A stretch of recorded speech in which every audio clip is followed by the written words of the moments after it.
Hey guys, hope you are doing well. Obviously from the title today, the topic we'll be covering is in response to Sean W.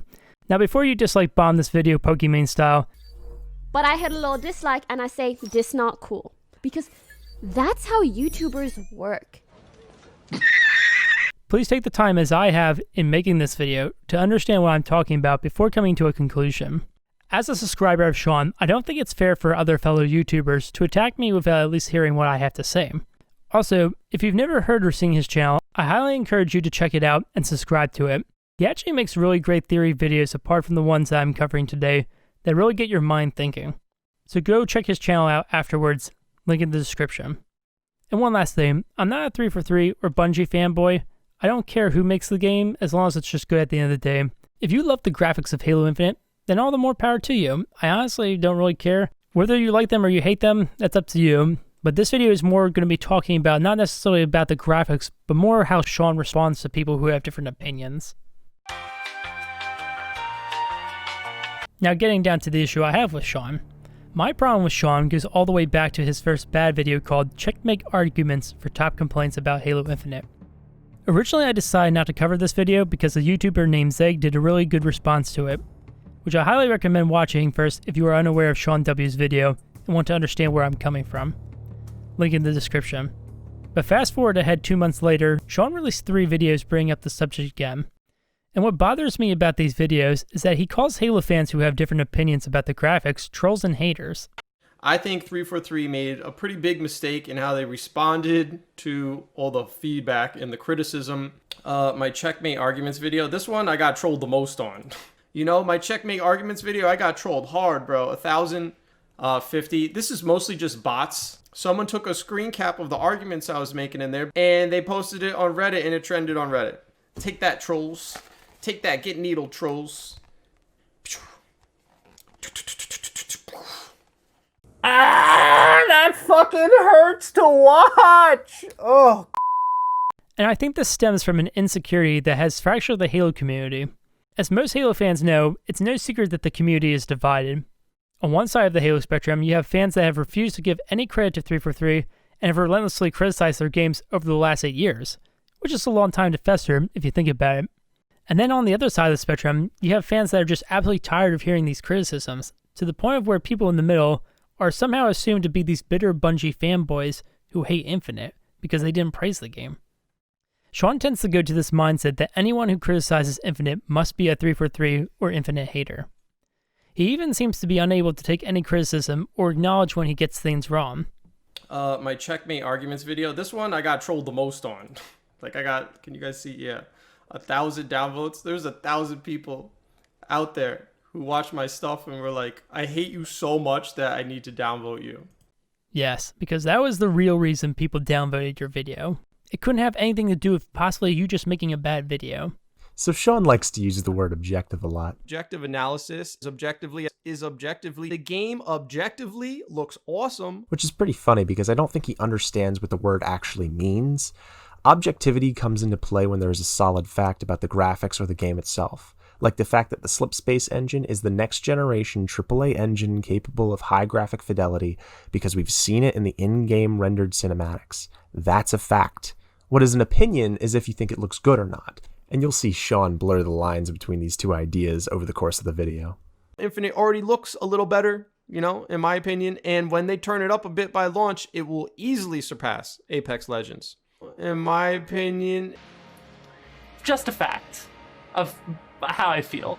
It's just fact, more like my opinion. In my opinion. And this doesn't just stop with his Checkmate video.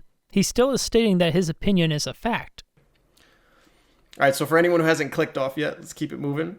So here's the truth. The July reveal looks better than the 2018 and 2019 trailers. Not only does it look better, it kind of looks a lot better. It's just fact. So here's the truth. More like my opinion. My opinion. In this video, I want to talk about what I think is the real reason that people, you know, are upset and disappointed in the graphics. So basically what I think happened with the July reveal is that the vast majority of the Halo community, myself included, when we were going into the July reveal, we were in a mass hallucination and we didn't even know about it. all right? And the hallucination was essentially that we were expecting to see next-gen graphics, even though there was just no evidence leading up to the July reveal. No one from 343 or Microsoft, including Phil Spencer, all of them, no one said it was going to be a next-gen looking game. Listen, I like your usual theory stuff, Sean. You're really good at it, and you've got the talent for it. But when it comes to this subject, again, you're missing the entire point. You're using a red herring here and saying, oh, well, it's because people didn't read the fine lines. Therefore, that's why people had problems. And yeah, I would agree that people were duped and misled, but it wasn't because of hallucinations that anyone was disappointed.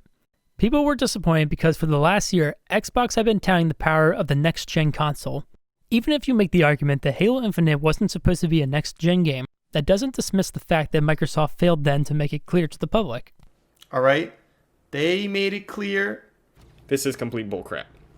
They never made it clear whatsoever, ever. They never made it clear at any point in time. 343 Microsoft implied heavily that this game was going to be the big next gen, tapping into the full power of the Xbox Series X. Today we're showed the first look at this Halo Infinite campaign running in real time and representative of the power and performance of the Xbox Series X. Project Scarlet will set a new bar, blah, blah, blah. Another one is optimized for this Xbox Series X is the indicator for games that take full advantage. And then in that photo, brand new games built natively for the Xbox Series X, such as Halo Infinite.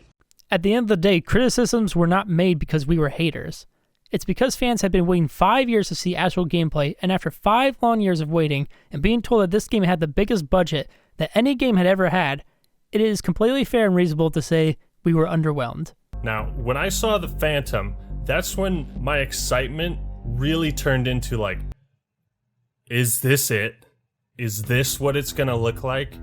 Because you put this Phantom, what we've seen of it, compare it to a Phantom from Reach or Halo 3 or any other game, honestly. This does not look incredible. This is not mind-blowing. It's supposed to be mind-blowing. This is a next-gen console, Xbox Series X. You've been toting it as the world's most powerful console. Show us that. Show us that power. And finally, the last reason most fans did not agree with your opinion can be summed up in my video, where I explain very fairly, unlike you, in detail what parts we didn't like. Link in the description. You see, I say unlike you, Sean, because unlike you, I actually don't tell my subscribers or people who agree with me to start fighting fire with fire. Since people, being negative about Infinite are basically acting in bad faith, whether they realize it or not, because they're cherry picking and using only the worst screenshots that they can find, right? Do the same thing in reverse, bros. Fight fire with fire, right?